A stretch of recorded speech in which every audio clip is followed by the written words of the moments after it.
Pak Herman, seperti yang dikatakan Presiden Joko Widodo, Ya. kalau sektor jasa keuangan ini harus waspada di 2024 ini. Ya. Padahal kita tahu sektor ini adalah sektor terbesar penopang pergerakan IHSG kita, begitu. Ya. Anda sendiri melihat prospeknya seperti apa di 2024 ini? Ya, jadi kami melihat sektor perbankan di Indonesia ini cukup menarik ya, dan cukup kuat. Jadi kalau kita melihat dari pertumbuhan laba dari top Big Four banks di Indonesia, itu sekitar antara 10 sampai 12% di tahun ini, dan itu lebih tinggi pertumbuhan labanya daripada IHSG earnings growth-nya. Kalau IHSG overall earnings growth itu sekitar 8-9%, dan top Big Four banks ini sekitar antara 10 sampai 11%. Jadi lebih tinggi dari IHSG. Jadi makanya kita melihat sektor perbankan kita ini cukup menarik deh. Dan dalam beberapa sebulan terakhir sampai sekarang ini juga terus dikoleksi oleh global investor ya. Baik, artinya belum ada alasan untuk kita untuk lebih waspada. Kalau kita melihat sementara ini belum ada ya, karena kita melihat dari pergerakan NPL dari top Big Four banks ini, itu juga semuanya sudah menurun. Jadi semuanya sudah melandai. Kemudian kita lihat dari loan at risk dari top Big Four banks ini juga semuanya sangat-sangat terkendali. Jadi kita melihat bisa dibilang cukup baik pada saat ini. Baik, kita beralih ke Pak Surya. Ya. Pak Surya, apakah Anda sependapat dengan Pak Herman? Saya setuju dengan Pak Herman ya. Memang saat ini kan laba bersih dari four big banks itu kan mencapai rekor tertinggi ya tahun lalu ya. Dan saya pikir ya tahun ini misalkan 10-12% itu masih make sense ya. Dan memang resikonya itu sebetulnya sekarang walaupun restrukturisasi karena COVID itu mungkin berakhir ya bulan Maret ini, tapi saya pikir sih jumlahnya udah jauh ya. Secara overall aja kan kira-kira tinggal mungkin sekitar 250 triliun ya, dibandingkan dulu kan puncaknya 1000 triliun gitu. Jadi bank-bank juga seperti ya kayak contoh misalnya BRI aja kan sekarang paling tinggal 50 triliun ya, dari dulunya 200 gitu. Jadi sebetulnya kalau dari sisi resiko sudah berkurang, kemudian profit juga masih akan meningkat ya tahun ini ya. Jadi sebetulnya sih masih positif kalau saya. Baik, lalu apa alasan Presiden meminta kita untuk waspada? Apakah karena memang pemangkasan suku bunga ini juga belum jelas, artinya masih mungkin diundur lagi? Pemangkasan suku bunga ini kan bergeser-geser terus ya. Ada bilang tadinya kan Maret, terus Maret nggak jadi, sekarang bulan Mei Fed misalnya kan.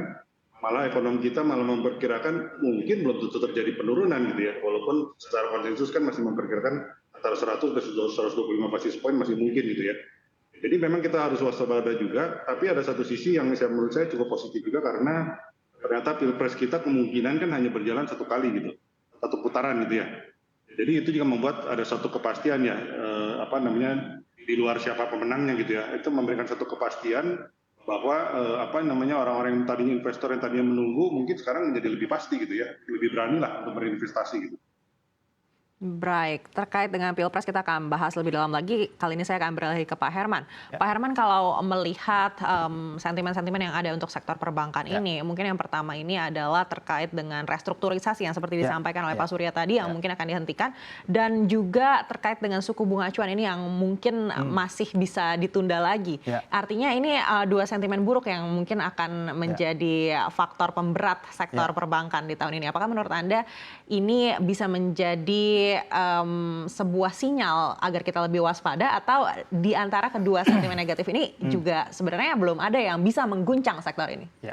Jadi sebenarnya yang pertama mengenai yang restrukturisasi ini, sebenarnya Big Four banks ini dan juga bank-bank lain itu juga sudah telah menyiapkan, mereka sudah menyelesaikan dari tahun-tahun sebelumnya. Ya, jadi mungkin yang tersisa itu yang tinggal kecil-kecil, mungkin yang berhubungan dengan mikro, tapi secara keseluruhan mereka sudah menyelesaikan restrukturisasi itu dengan baik di tahun-tahun sebelumnya, terutama di tahun 2023. Ya. Kemudian kalau ngelihat dari ini yang mengenai likuiditas juga segala, kita melihat sistem perbankan kita likuiditasnya sekitar loan to deposit ratio sekitar 86%.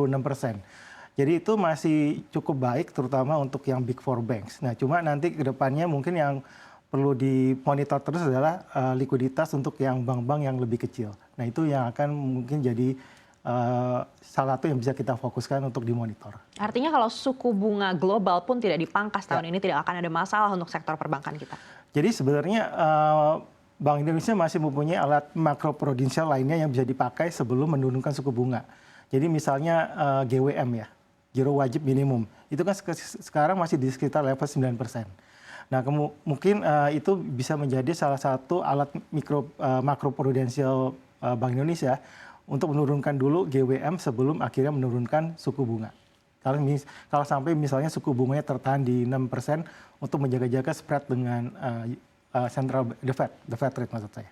Baik, tadi disampaikan juga oleh Pak Surya terkait dengan Pilpres yang sudah semakin jelas ini arahnya seperti apa. Apakah menurut Anda ini menjadi salah satu daya tarik juga untuk sektor perbankan? Iya, jadi dengan kemungkinan sangat besar hanya satu putaran seperti yang kita lihat data-datanya di KPU, yang direalkan KPU, itu memang menjadi titik terang bagi segala yang wait and see dari para pelaku bisnis sejak tahun lalu. Nah, jadi dengan mereka semakin melihat bahwa ini akan berakhir satu putaran, mereka keyakinan untuk melakukan belanja modal itu akan berjalan lagi sehingga pertumbuhan ekonomi dengan baik. Dan ini juga faktor yang dilihat oleh para investor asing. Jadi makanya selama satu setengah 2 bulan ini itu investor asing telah masuk ke IHSG sebesar sekitar 26 triliun, itu banyak sekali karena mereka melihat uncertainty dalam politik sudah semakin berkurang. Dan juga mengenai business continuation policy itu juga akan berlanjut dengan baik. Jadi makanya kita melihat cukup positif. Baik, kita kembali lagi ke Pak Surya. Pak Surya, kalau kita melihat hasil perhitungan, baik itu quick count ataupun real count saat ini mengarah ke pasangan calon nomor urut 2 begitu. Dan apakah Anda sudah melihat memang appetite dari investor ini langsung serta-merta cukup besar kembali lagi ke pasar keuangan kita setelah masa-masa pemilu ini hampir selesai? Kelihatannya sih begitu ya, karena kita lihat ternyata banyak sekali dana asing masuk khususnya ke 4 big banks ya, dan Telkom juga mungkin ya, big caps lah. Jadi itu kan memberikan suatu kepastian juga ya kepada sinyal lah kepada market bahwa investor asing sudah kembali masuk gitu ke Indonesia gitu ya. Tapi mungkin yang perlu diperhatikan adalah siapa calon pemenangnya kan. Calon pemenang ini kan berarti kan mempunyai policy yang berbeda yang perlu kita pelajari gitu. Karena efeknya itu mungkin bisa berpengaruh juga terhadap pasar saham maupun obligasi gitu. Ya kan, kalau dilihat kan paslon 2 ini yang diperkirakan akan memenangkan Pilpres ini kan mungkin ada policy mengenai mungkin seperti misalnya makan siang gratis gitu ya. Nah, makan siang gratis ini kan perlu biaya ya tentunya ya. Jadi di budgetnya berapa gitu. Nah, itu mungkin menjadi hal yang perlu kita perhatikan karena misalnya kalau defisit budgetnya menjadi lebih melebar gitu ya, kita kan mesti perkirakan itu efeknya kemana gitu, apakah penerbitan SBN akan naik atau seperti apa ada pengurangan subsidi dari BBM atau apa kan, kita kan belum jelas gitu ya. Tapi memang policy dari itu kan akan berpengaruh terhadap market kita ke depannya gitu. Baik, artinya Pak Surya, apakah Anda menangkap bahwa investor ini khawatir dengan kebijakan makan siang gratis yang mungkin disebut-sebut baru akan efektif di 2029?